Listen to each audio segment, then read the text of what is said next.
Hello, welcome to Common Nonsense Media. Today's review, The Spectacular Now. I'm excited to review this movie today because it comes out in limited release on August 2nd, I believe. I saw this movie back in April at Ebert Fest, and it has remained my second favorite movie of the year, or at least, it's hard to choose, but it's been way up there since I saw it for the year of 2013 so far. The Spectacular Now is directed by James Ponsoldt, and it stars Miles Teller, Shailene Woodley, Brie Larson, Mary Elizabeth Winstead, Bob Odenkirk, Jennifer Jason Leigh, and there is another actor in there, but I'm going to keep that a surprise. Now, ordinarily this movie would be described as a romance movie or a teen movie, but it's an independent movie, and it actually is rated R, surprisingly. But to define this film as one of those genres of movies is doing it a disservice because it clearly avoids a lot of cliches that are in those types of teen romance movies. First of all, the two lead characters in this movie, the two high school seniors portrayed by Miles Teller and Shailene Woodley, actually talk like real 18-year-olds. They're not always hung up about sex and drugs and any other cliches that you see in those movies. They actually speak like real high schoolers speak. I've been in high school, man, and nobody talks like that in those movies. Breakfast Club maybe got it sort of right. They actually take life pretty seriously, and they're not walking cliches. When they talk to each other, they have great chemistry, and it's really cool to see this kind of relationship form in this way. Sutter is a self-destructive alcoholic. He lives in the present, but he doesn't really have much plans for the future. He lives in the spectacular now. Amy, on the other hand, is a nice girl, not a typical nerd, but just a nice girl who doesn't get out a lot and who doesn't have a boyfriend. She has a bright future to look forward to, but she's held back by her present, so they're kind of opposites in a way. So it's really beautiful when they actually meet and talk to one another. And that is a good portion of the movie, but the movie doesn't rest on the romance. It has other things going on.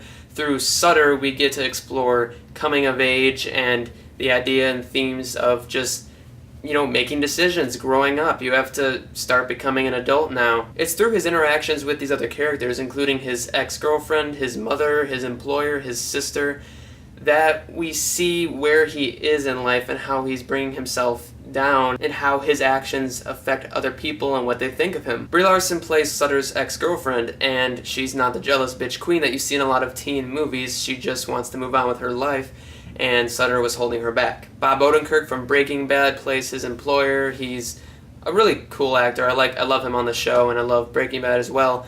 And I always liked seeing his scenes because I don't see him in a lot of movies. It's kind of cool seeing him in an independent movie like this. This movie may have a familiar storyline, but it's done so well, and you care so much for these people, and you want to see them, make changes to their lives. There's an intimate scene in this movie that could have been handled much differently, but it was done so well. It feels like you're looking into these people's lives. It feels awkward, but it's done so beautifully. And I keep saying that word a lot, but that's just, this movie. And it's not cheesy, it's not, fluff. It feels real. It just feels natural and realistic. And that's a big credit to the director and also the two actors that are leading this movie. Miles Teller has had some stinkers for sure, but here he surprised me. He actually gave a wonderful performance, and his character, you would think he'd be kind of a bully in real life, but no. He just kind of is free-spirited, he drinks, and he's still likable. He's still a chill guy. It's just that he needs to get his shit together. Shailene Woodley, on the other hand, is one of my favorite current young actresses. She is, of course, beautiful in this movie.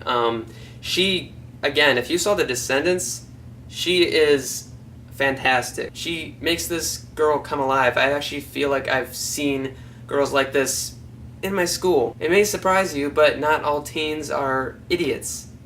There actually are smart teens out there who want to take life seriously and who want to actually build a future for themselves, and they're not, all jerks either. It's just, I love what this movie did. It has a great atmosphere and feel about it. It also has some good comedy in it, which is surprising, just like a lighthearted comedy. It feels like a slice of life film more than a typical romance movie, so it has plenty to offer for anyone, I think. Of course, the movie's not perfect. I couldn't really think of any flaws while watching it, but afterward I thought, if there was any flaws, I thought maybe some things could have been explored a little more. I think I might take that one back, because it is pretty well rounded. It knows what it wants to say, and it does it well without overstating it. Anything else though? Yeah, I think the supporting cast, they're great in the movie, and I understand why they didn't use them more, but they feel more like plot devices than actual full-dimensional characters, I guess. The acting is great. I just think I would have liked to see more scenes with them. I really like Bob Odenkirk and Mary Elizabeth Winstead. Brie Larson, I think, served her role in the movie. And Jason Leigh, who's his mom, I guess I can see why she wasn't in the movie as much, because, like, a teen like him who's drinking a lot and, partying a lot probably doesn't spend a lot of time at home. But again, she's a really good actress too, and I would have maybe liked to seen her a little more. So other than that, though, there's really not much to say that's negative about the movie. You have to be heartless if you don't at least enjoy this movie. I can't praise this movie enough. You need to see it if you get the chance. I personally thought it was fantastic. It was definitely one of my favorite movies of the year. It's heartfelt, emotional, and I think it even made me tear up a little bit. I don't remember.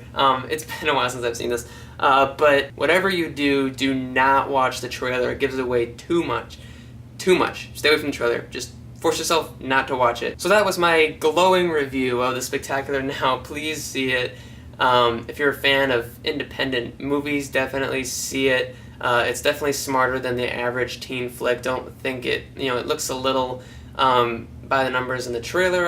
I've only seen it once, I can't remember, but just trust me, it is a wonderful movie. Check it out.